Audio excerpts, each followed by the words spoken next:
রমাদান এমন মাস যে মাসে আল্লাহ তাআলা কোরআন নাজিল করেছে। শাহরু রমাদান আল্লাযী উনজিলা ফীহিল কুরআন হুদাল লিন-নাস ওয়া বায়্যিনাতিম মিনাল হুদা ওয়াল ফুরকান।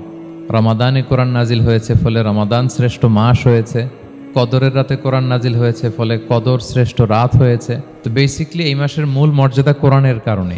আল্লাহ রাব্বুল ইজ্জা ওয়াল জালালের দরবারে শুকরিয়া জ্ঞাপন করছি যে আল্লাহ তাআলা আমাদেরকে পবিত্র মাহে রমাদানে এসে পৌঁছার সুযোগ করে দিয়েছেন এবং আজকের ইফতার পূর্ববর্তী রমাদান অ্যান্ড কোরআন রিফ্লেকশন প্রোগ্রামে উপস্থিত হওয়ার সুযোগ করে দিয়েছেন। আমরা সবাই পড়ছি কালিমাতুশ শুকর আলহামদুলিল্লাহ। আল্লাহর শুকরিয়া জ্ঞাপনের পাশাপাশি আমি আজকের প্রোগ্রামের অর্গানাইজার মুসলিম কমিউনিটি মালয়েশিয়াকে ধন্যবাদ জানাতে চাই এরকম চমৎকার একটি রমাদানুল মুবারকে কোরআনিক একটি প্রোগ্রামের আয়োজন করবার জন্য। আমরা দোয়া করছি আল্লাহ তাআলা যেন এই কমিউনিটিকে ইসলামের জন্য কবুল করে এবং আমাদের যে ভাইরা নিরলস পরিশ্রম করে এই প্রোগ্রামগুলো আয়োজন করছে আল্লাহ তাআলা এই পরিশ্রম, এই ডেডিকেশন, এফোর্ট যেন তাদের নাজাতের ওসিলা বানায়। সম্মানিত শুধু আমরা সবাই জানি এই মাসটির এত বরকতের কারণ হচ্ছে এটি কোরআন নাজিলের মাস। শাহরু রমাদান আল্লাযী উনজিলা ফীহিল কুরআন হুদাল লিন-নাস ওয়া বায়্যিনাতিম মিনাল হুদা ওয়াল ফুরকান।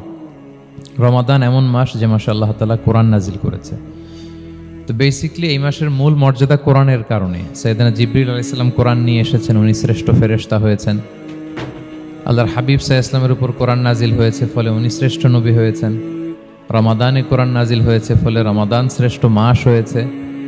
কদরের রাতে কোরআন নাজিল হয়েছে ফলে কদর শ্রেষ্ঠ রাত হয়েছে। আমরাও যারা কোরআনের সাথে সুসম্পর্ক গড়ে তুলব, কোরআনের সাথে অ্যাটাচমেন্ট বাড়াবো, আমাদেরকেও শ্রেষ্ঠত্বের মর্যাদায় আল্লাহ তাআলা আসীন করবেন ইনশাআল্লাহ বিইذنিল্লাহ।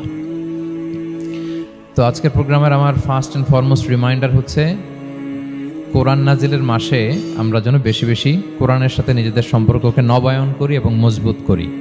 কার কীরকম কোরআনের সাথে সম্পর্ক আপনি নিজেই জানেন। প্রতিদিন কত পৃষ্ঠা কোরআন তেলাওয়াত করেন, কোরআনের অর্থ পড়েন, কোরআনের তাফসির পড়েন কিংবা শোনেন, আপনি নিজেই জানেন। সো নিজে নিজে যেন একটু নিজেকে যেন কাঠগড়ায় দাঁড় করাই এবং নিজেকে যেন জিজ্ঞেস করি যে আমার সাথে কোরআনের সম্পর্ক কতটুকু মজবুত। যদি ঘাটতি থাকে, গ্যাপ থাকে, এটা যেন আমরা মেক আপ করি, ফুলফিল করি এই বরকতময় মাসে। আপনারা খেয়াল করে থাকবেন যে শুরুতেই আমি সূরা ওয়াদ-দুহা ওয়াল-লাইলি ইযা সাজার কয়েকটি আয়াত তেলাওয়াত করেছি। তো আজকে আমরা এই সূরাটির সংক্ষিপ্ত তাফসির পেশ করব ইনশাআল্লাহ বিইذنিল্লাহ। যে মজলিসে কোরআনের তাফসির হয়, আল্লাহর কালামের ব্যাখ্যা উপস্থাপন করা হয়, প্রেজেন্টেশন করা হয়, এর চেয়ে শ্রেষ্ঠ মজলিস কি পৃথিবীতে আর হতে পারে? আমরা পৃথিবীর সবচাইতে শ্রেষ্ঠতম একটি মজলিসে এখন বসে আছি। প্রিয় ভাই এবং বোনেরা, আমরা সূরা দোহার তাফসির শুনবো। এই সূরাটা মুখস্থ আছে না অনেকের? কোরআনের যে সমস্ত সূরা আমাদের অনেকেরই মুখস্থ, তার মধ্যে এটা অন্যতম একটা সূরা। এবং দেখবেন যে ইমাম সাহেবরা প্রায় এই সূরা তেলাওয়াত করে। যে সমস্ত সূরা দিয়ে প্রায় নামাজ পড়া হয়, এর মধ্যে অন্যতম একটা সূরা হচ্ছে সূরাতুদ দোহা। মুআয ইবনে জাবাল রাদিয়াল্লাহু তাআলা আনহুকে আল্লাহ রাসূল সাল্লাল্লাহু আলাইহি ওয়াসাল্লাম একটা এলাকার ইমাম বানিয়ে পাঠিয়েছিলেন। ওই এলাকার মুসল্লিরা ছিলেন, লোকজন ছিলেন শ্রমজীবী, কাজ করে খেত। সারাদিন ওট দিয়ে পানি সেচ করে খেজুর গাছে পানি দিত, খেজুরের চাষাবাদ করত, সারাদিন কষ্ট করে নামাজে যে জয়েন করত। তো উনি মাগরিবের নামাজে সূরা ফাতিহার পরে সূরা বাকারা তেলাওয়াত শুরু করলেন। সূরা বাকারা কোরআনের সবচেয়ে ছোট সূরা না? 286টা আয়াত, মানে সবচেয়ে বড় সূরা। তো মাগরিবের সালাত উনি যখন এত লম্বা তেলাওয়াত ধরলেন, মুসল্লিরা আর ইমাম সাহেবের সাথে থাকতে পারতেছে না। কারণ ওনারা তো, ইমাম সাহেবের হয়তো মন ফুরফুরে, উনি পড়তেছেন মনের আনন্দে দরাজ গলায়, কিন্তু মুসল্লিদের তো অবস্থা খারাপ। সারাদিন ওনারা খেতে খামারে কাজ করে আসছে, নামাজ ছেড়ে দিয়ে অনেকে চলে গেছে, একা একা নামাজ পড়ে যে আল্লাহ রাসূল সাল্লাল্লাহু আলাইহি ওয়াসাল্লামের কাছে যে বিচার দিল যে ইয়া রাসূলুল্লাহ, দেখেন এমন একজন ইমাম আপনি অ্যাসাইন করেছেন আমাদের এলাকায়, মাগরিবের নামাজে উনি সূরা বাকারা পড়ে আর আমরা হচ্ছে শ্রমজীবী। রাসূল সাল্লাল্লাহু আলাইহি ওয়াসাল্লাম খুব রেগে গেলেন। মুআয ইবনে জাবালকে ডেকে বললেন, হে মুআয, আফাত্তানুন আন, তুমি কি সমাজে ফিতনা ছড়াচ্ছ? তুমি জানো না এরা কারা? তোমার কি সূরা ওয়াদ-দুহা ওয়াল-লাইলি ইযা সাজা মুখস্থ নাই? তোমার কি ওয়াশ-শামসি ওয়া-দুহাহা এটা মুখস্থ নাই? তোমার কি সাব্বিহ ইসমা রাব্বিকাল আ'লা এই সূরাগুলো তোমার জানা নাই? উনি বললেন জানা আছে। তো এগুলো রেখে দিয়ে মাগরিবের নামাজে কেন সূরা বাকারা ধরলা? তোমার মুসল্লিরা তো শ্রমজীবী মুসল্লি। যখন ইমামের দায়িত্ব হচ্ছে পেছনে কারা আছে এটা খেয়াল করা, অনেক সময় ইমাম সাহেব আল্লাহু আকবার বলে যে নামাজ ধরছে, কি হচ্ছে পেছনে আর খোঁজখবর নেই। আল্লাহর হাবিব সাল্লাল্লাহু আলাইহি ওয়াসাল্লাম কিন্তু এমন ইমাম ছিলেন না, উনি অত্যন্ত বিবেকবোধ সম্পন্ন একজন ইমাম ছিলেন। একবার পেছনে এক বাচ্চার কান্না শুনে উনি নামাজ ছোট করে দিয়েছেন। সবাই বললেন, ইয়া রাসূলুল্লাহ, এত ছোট নামাজ তো কখনো পড়তে দেখি না। তখন রাসূল সাল্লাল্লাহু আলাইহি ওয়াসাল্লাম বললেন, একটা ছোট বাচ্চার কান্নার আওয়াজ আমার কানে এসেছে, আমার মনে হচ্ছে বাচ্চাটাকে সামলাতে নারীদের কাতারে একটা মায়ের খুব কষ্ট হচ্ছে, এজন্য নামাজটা আমি খাটো করে দিয়েছি। দেখেন কি চিন্তা চেতনা, পিছনে কি হচ্ছে সব রাসূল সাল্লাল্লাহু আলাইহি ওয়াসাল্লাম এটা খেয়াল করতেন। তো এই সূরার একটা ফজিলত আপনি জানলেন যে রাসূল সাল্লাল্লাহু আলাইহি ওয়াসাল্লাম সূরা ওয়াদ-দুহা ওয়াল-লাইলি ইযা সাজা এটা তেলাওয়াত করতে বলেছিলেন মুআয ইবনে জাবাল রাদিয়াল্লাহু তাআলা আনহুকে। এটা কোরআনের 93 নম্বর সূরা। কত নম্বর? এটা মাক্কি সূরা, আর নাজিলের ধারাবাহিকতা অনুযায়ী এটা 11তম সূরা। মানে এই সূরার আগে আরো 10টা সূরা নাজিল হয়েছিল, তার মানে মক্কার একেবারে শুরুর দিকে এই সূরাটা নাজিল হয়েছিল।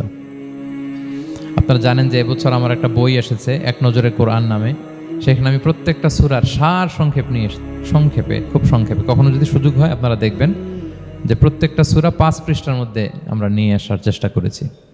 সেখানে এগুলো পাবেন, সূরাটা কয় নাম্বার, নাজিলের ধারাবাহিকতা কখন, তারপর কোরআন শরীফের মধ্যে কখন, এটার ফজিলত কি, এটার সেন্ট্রাল থিম কি, মেজর থিম কি, কজ এন্ড ইফেক্ট কি, সব কেস স্টাডি থেকে শুরু করে রিফ্লেকশন সব আমরা সেখানে উল্লেখ করেছি। তো এই সূরাটা শুরুর দিকে, একেবারে শুরুর দিকে নাজিল হয়েছে, তার আগে মাত্র 10টি সূরা নাজিল হয়েছে। তো নাজিল হতে হতে 10টা সূরা যখন নাজিল হলো, এরপর অনেক দিন রাসূল সাল্লাল্লাহু আলাইহি ওয়াসাল্লামের কাছে কোনো সূরা নাজিল হয় না। কয়দিন নাজিল হয় না? কোনো বর্ণনায় 15 দিন, কোনো বর্ণনায় 1 মাস, কোনো বর্ণনায় 2 মাস, কোনো বর্ণনায় 6 মাস, টানা 6 মাসের গ্যাপ ওহী নাজিল হয় না। আল্লাহর হাবিব সাল্লাল্লাহু আলাইহি ওয়াসাল্লাম তিনি ওহী মিস করতে শুরু করলেন, যে ঘটনা কি, কোরআন নাজিল হচ্ছে না কেন,